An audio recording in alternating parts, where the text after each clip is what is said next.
America आणि इराणमधल्या वाढत्या युद्धाच्या तणावादरम्यान एक अत्यंत मोठी आणि संपूर्ण जगाला दिलासा देणारी बातमी समोर आली आहे।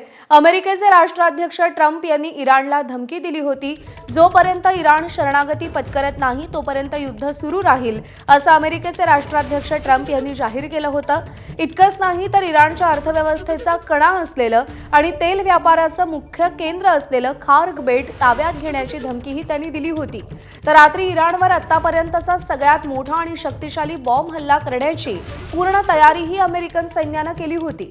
मात्र ट्रम्प यांनी बॉम्ब हल्ल्याच्या या घोषणेनंतर ट्विट केलं की इस्लामिक रिपब्लिक ऑफ इराण सोबत चर्चा झाली असून ही चर्चा इराणी नेतृत्वाच्या सर्वोच्च स्तरापर्यंत पोहोचवण्यात आली आहे। याला इराणची मंजुरी मिळाली आहे, त्यामुळे मी अमेरिकेचा राष्ट्राध्यक्ष या नात्यानं इराणवर नियोजित असलेले हवाई हल्ले आणि बॉम्ब हल्ले रद्द केलेत।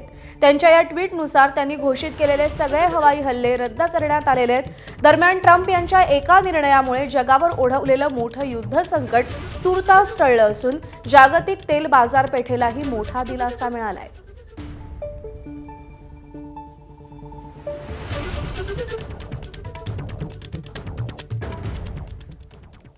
तर करार अंतिम टप्प्यात आल्याचा ट्रम्प यांचा दावा इराणनं मात्र फेटाळून लावलाय। करारावर अजून कोणताही अंतिम निर्णय झालेला नाही असं इराणनं स्पष्ट केलंय। निर्णय झाल्यानंतर आम्ही औपचारिक घोषणा करू अशी भूमिका इराणनं घेतली आहे। आम्ही आमच्या अटींवरती अडून आहोत। अमेरिकेच्या भूमिकेत वारंवार बदल होतोय असं इराणनं म्हटलंय।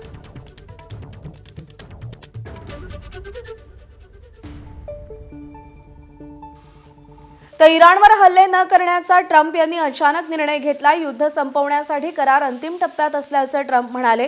कराराचे मुद्दे निश्चित झालेत, लवकरच करार होईल असा विश्वास त्यांनी व्यक्त केलाय। इराणकडून मात्र या करारासंबंधात ठोस वक्तव्य आलेलं नाही। ट्रम्प आतापर्यंत 38 वेळा करार अंतिम टप्प्यात आल्याचं म्हणालेत असं इराणनं म्हटलंय।